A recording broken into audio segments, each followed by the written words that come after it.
Hello, my name is Caroline Simeon, and today I will be informing you on Black femicide. Did you know that Black women face a 3 times higher homicide rate than white women? As a whole, in our individual lives, we all know a Black woman in some form or fashion, and we always dote on their influence and their impact on our society and culture. Yet, most are severely unaware at the high rates at which they're being murdered and disappearing.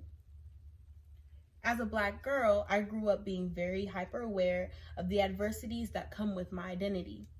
And as such, I have chosen to educate myself on such issues. I believe that this is relevant to you because as a society, we should all be informed on the experiences of those who do not look like us. Though Black women have a very high influence and impact, as previously stated, they receive very low advocacy. So today, I will go over and share the rates at which Black femicide occurs. Then I will go over the lack of coverage their stories receive and therefore lack of justice. And finally, I will explain how this isn't sensational or new, but has only increased and is at an all-time high. To begin, I will be informing you on the skyrocketing rates of Black femicide. 4 Black girls and women were murdered per day in 2020 alone. And according to the CDC, Black women homicide rates have only increased to 4.4 per 100,000 women. While these numbers are stark and may be very shocking, according to The Guardian, these numbers are an underestimate, which means that they could be much higher than they are being represented to us, which only shows how much the rates at which Black women are being murdered and the rates at which they disappear is not something that we even have adequate numbers on. And in the same way that the rates of Black femicide are understated, their cases lack coverage as well.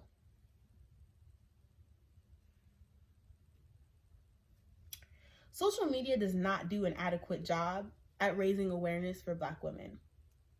A great example of this would be Breonna Taylor. In the era of Black Lives Matter, there were many cases that received a lot of coverage, that received a lot of media attention. One of those being Breonna Taylor, alongside George Floyd.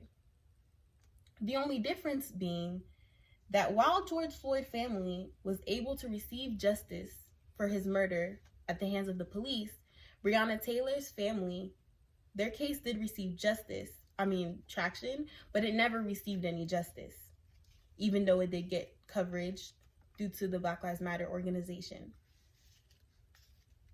And despite Black femicide being sensational, it is not new. Black women have always been disproportionately murdered. The rates at which Black women are being murdered only increases steadily every year. But during the pandemic, these numbers have increased even more. While there isn't really a pinpointed reason as to why that is, there are some theories as to unemployment being a factor in the pandemic's increase of homicide. In the summer of 2020 alone, there was a spike in homicides, which is in correlation to the femicide of Black women. This is essential because it is a clear pattern that must be broken. Black women experience the highest rates of homicide of any racial group. Their cases often do not receive adequate coverage to be solved, and the reality of their rising homicide rate is not new, but at an all-time high.